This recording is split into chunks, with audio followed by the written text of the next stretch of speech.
Following the directive of President Bola Ahmed Tinubu to security agencies to fish out the mastermind of killings in Mangu local government area of Plateau State and parts of Benue State, Nigerians have continued to live in fear due to the unabated killings and indiscriminate destruction of properties in the country.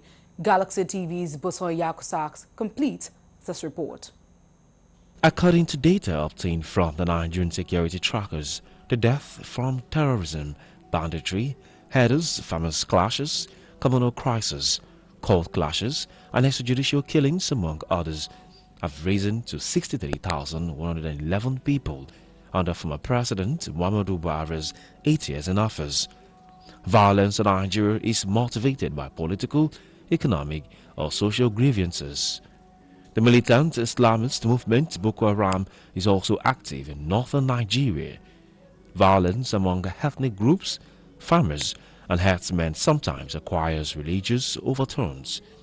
It is horrific to know that attacks by gunmen have claimed at least 123 lives weeks after President Bola Tinubu assumed office on May 29, says the Amnesty International. There is therefore a need to end all forms of insurgency in the country, which has crippled both economic and social activities in the country. So as far as I'm concerned, the laws should be working accordingly. And accordingly again, I'm aware the Nigerian government has already signed into law the anti-terrorist law.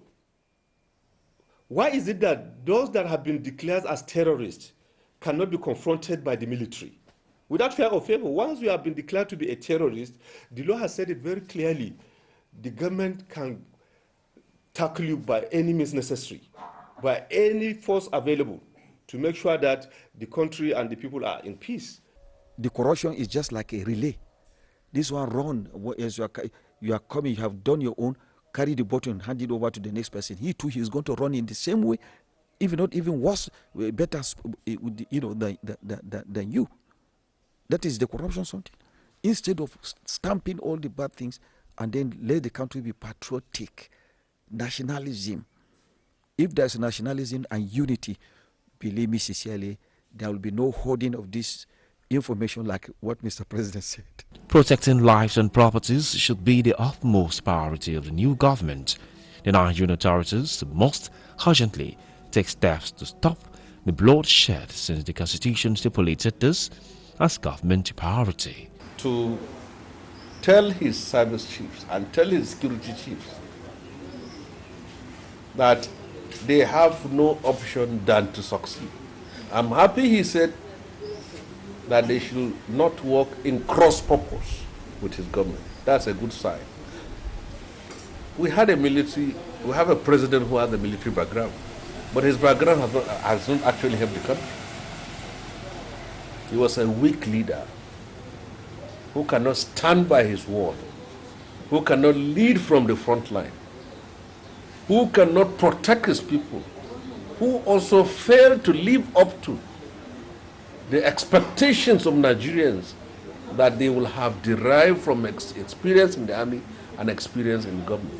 Some security experts who spoke to Galaxy TV crew have preferred a solution which they think will help end insurgency in the country.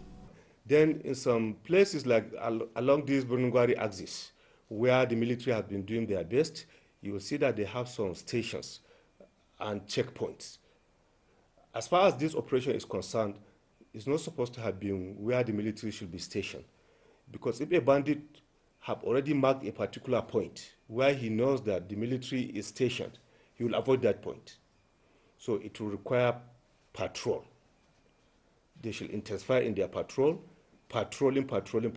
Because if you are patrolling, this bandit will be afraid of not knowing which exact point will they come in contact with the military. To guard against anybody who is trying to discredit that plantation and so on and so forth. The same thing. Use the soldiers, but how do we go about them? We are recruiting. Keep on recruiting. The experienced ones who can fight, send them to this bush. Let them be assured that they are being taken care of, their families are being taken care of in case anything happens. You see, what used to happen is the fear of unknown.